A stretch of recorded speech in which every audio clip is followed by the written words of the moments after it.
Perry. To all whom these presents shall come, greetings. Know ye that this official recognition is presented to the family of Senior Police Officer Jaime Padron. As a veteran of the U.S. Marines and law enforcement agencies in San Angelo and Austin, Officer Padron spent his adult life risking his safety to protect others from harm. The loss of such a courageous Texan is a tremendous loss for our entire state. Officer Padron's sacrifice is keenly felt by those whose lives were made safer because of his courage, and the gratitude of the people of Texas cannot adequately be expressed. May you take solace in knowing that he lived a life that made a difference and that he will be remembered with great respect. First Lady Anita Perry joins me in extending heartfelt condolences, in testimony whereof I have signed my name and caused the seal of the state of Texas to be affixed at the city of Austin this the 10th day of April 2012, signed Rick Perry, Governor of Texas. It's hard to be the minister at times like this, and it's especially hard when you have to follow a police chief who thinks he's a minister at times like this.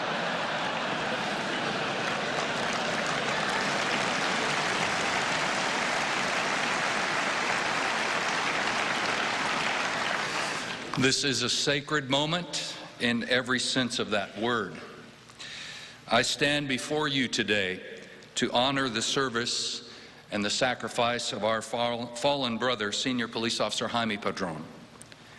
Today, members of the law enforcement family from across the state of Texas and the nation have come together along with our brothers and sisters from fire and EMS to pay tribute to Jaime and to acknowledge that he has paid the ultimate price that this profession can ask. Jaime was one of those people that even if you didn't know him, you knew who he was. He was that guy who, when you greeted him in passing and asked him how it was going, would flash that dazzling smile, like he didn't know what it was like to have a bad day. Whether it was at the academy or at the sub or out on the street, no matter where you saw him, that smile would bring the sunshine. For the short time that Jaime was with the Austin Police Department, he had a huge impact. He brought a professionalism and a dedication to the job that made him a great role model for other officers. And one thing that has been said here that everyone that knew Jaime will tell you is he loved his girls. He was devoted to them and would often, after working all night, grab a short nap in order to meet them at school for lunch or read to their class. As was mentioned earlier, the Bible says we are to give everyone what we owe them. If respect, then respect. If honor, then honor.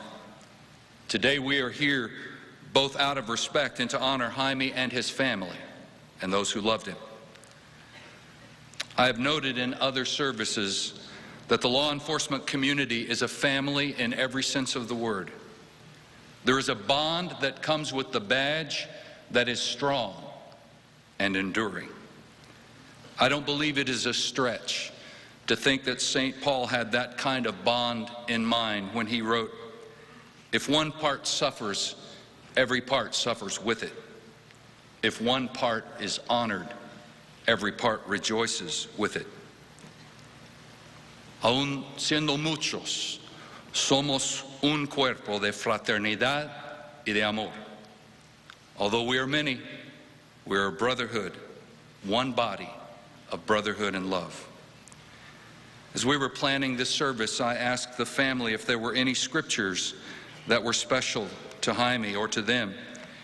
Very quickly, his mother said that besides the 23rd Psalm, that Jaime really liked Psalm 91, especially when he was in Operation Desert Storm.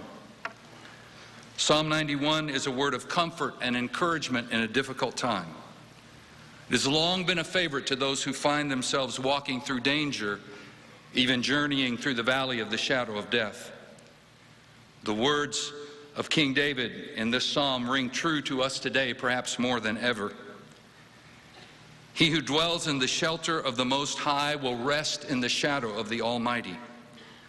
I will say of the Lord, He is my refuge and my fortress, my God in whom I trust. El que habita al abrigo del Altísimo se acoge a la sombra del Todopoderoso. Yo le digo al Señor, tú eres mi refugio, mi fortaleza, el Dios in quien confío. Who would have thought 1 week ago that we would be in this place today for this reason? Last Thursday, each of us went about our lives doing what we always do. Thursday night, most of us went to bed anticipating we'd get up the next morning and keep on doing what we always do. But in the early hours of Friday, all of that changed forever. One senseless, mindless, craven act of violence has shaken the very foundation of our world. This family has been impacted forever. To some, it's like a bad dream we're all hoping and trying to wake up from. I know that in this room there is shock, there is confusion, there is sorrow, but there is something else here. There is faith, there is hope, and there is love. I want you to think about the last 6 words of those verses. My God in whom I trust. It's easy to trust God when everything goes as we expect it. It's easy to trust God when the sun is shining and the world is as we want it to be. But the time when trusting God means the most is when the world goes terribly wrong and the sun refuses to shine. It is then that we need to hear His word and to say along with David, He is my refuge and my fortress, my God in whom I trust.